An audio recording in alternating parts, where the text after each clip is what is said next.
Update muna nga tayo sa mundo ng basketball sa Gilas, Pilipinas. Ito nga, breaking news, Gilas, Pilipinas, nakatapat na ang Jordan sa kanilang ikalawang tune-up game. Sino kaya ang nanalo? Ngunit bago nga tayo magpatuloy, pakipindot naman ang like, subscribe at ang notification bell para updated ka sa susunod kong i-upload. Pakipollow na rin ang aking Facebook page na Pinoy Viral Sports Official. Maraming salamat. Ito na nga pinakahihintay ng lahat, ang second tune-up game ng Gilas, Pilipinas kontra nga sa Jordan. Ngunit paglilinaw lang, wala nga tayong masagap na video dahil ang kanilang tune-up game ay closed door. So ibig sabihin ay hindi nga ipinapakita sa publiko. Pag-iingat na rin siguro ito na ma-scout ng ibang makakalaban ng Gilas, Pilipinas at gayon na rin ng Jordan. Ngunit ayon na rin mismo sa report ng SBP, maganda ang kinalabasan ng laban ng Gilas, Pilipinas kontra Jordan at nagbunga ang kanilang mga practice. Sa inilabas kasing story ng Samahang Basketball ng Pilipinas, at the first half 40-29 tambak nga ang Jordan.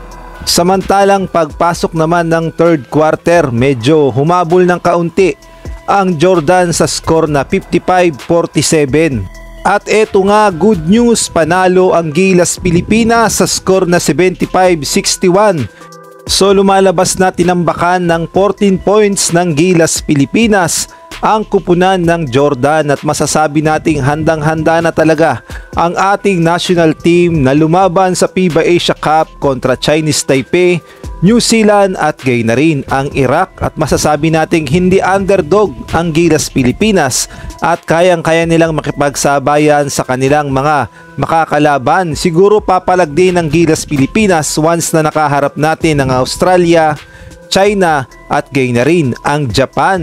At kung kayo naman ang tatanungin, sa tingin nyo, malaki kaya ang tsansa ng Gilas, Pilipinas na makapasok sa quarterfinals, semifinals o kaya naman finals ng FIBA Asia Cup? At lalong-lalo na, napakaganda ng kanilang ipinakita sa kanilang tune-up game.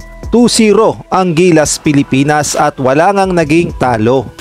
At sa ibang balita naman, pinagkaguluhan nga ng ating mga kababayan ang ating Gilas, Pilipinas sa kanilang ginanap na practice, at dito nga makikita natin na talaga namang dinumog ng ating mga kababayan ng Gilas, Pilipinas. Ngunit hindi naman sila binigo ng ating national team at in-entertain silang lahat, at may mga nagpa-autograph, nagpa-picture sa kanilang mga idolo sa Gilas, Pilipinas.